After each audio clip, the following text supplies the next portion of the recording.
And you know what? That's what it's like. It should be like that when you're sharing the gospel. It should be relaxing. It should be fun. It should be full of life when you're sharing the gospel, because you're sharing love, you're sharing Jesus, you're sharing life.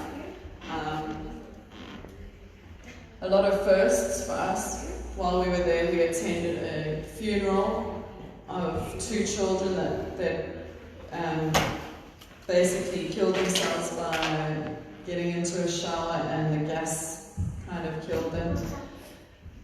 The community was in Mexico. The whole community came out to mourn with the family. The mothers were wailing, and as we could expect that, but just to see the whole community stand with that family was awesome to see that.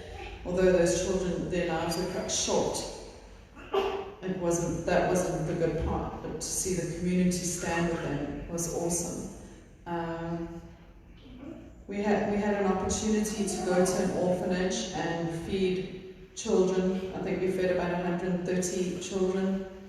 That was awesome. I nearly brought in 3 little orphans myself.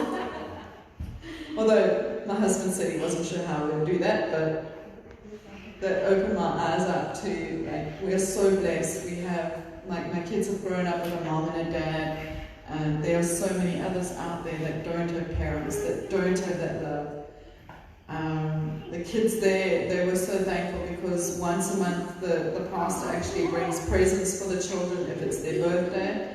There was a little girl that we kept saying it's her birthday the next day because she just wanted a gift as well. So it just makes them feel extra special. And then the last day before we flew back, the pastor asked me to preach. And I'm not one for preaching. Always when somebody gives me a microphone, I just give it to my husband. Because he talks. I prefer to say I'm a person of very few words. I like to share with one-on-one people. That way it's more comfortable for me. But I did share with something that was really on my heart. Something that I was reading through was Acts, when Peter was in prison, and it's coming. There's going to be persecution towards the church, and I shared with them about the church got together to pray for Peter, and how this all came about is that we have chickens at home, and one of our chickens got persecuted and it was kind of killed.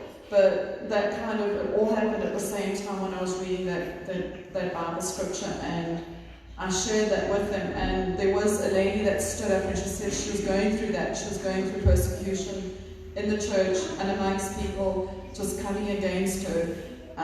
But if it's anything, it's to stand strong in the Lord, to stand strong, stand with one another, encourage one another to keep praying, encourage one another to keep fighting the good fight, to keep fighting for who we believe in, and we believe in God, we believe in Jesus, we believe in the Holy Spirit, we believe that He's there for us, and to keep fighting for that, because lots of people, especially the world, they're not going to want us.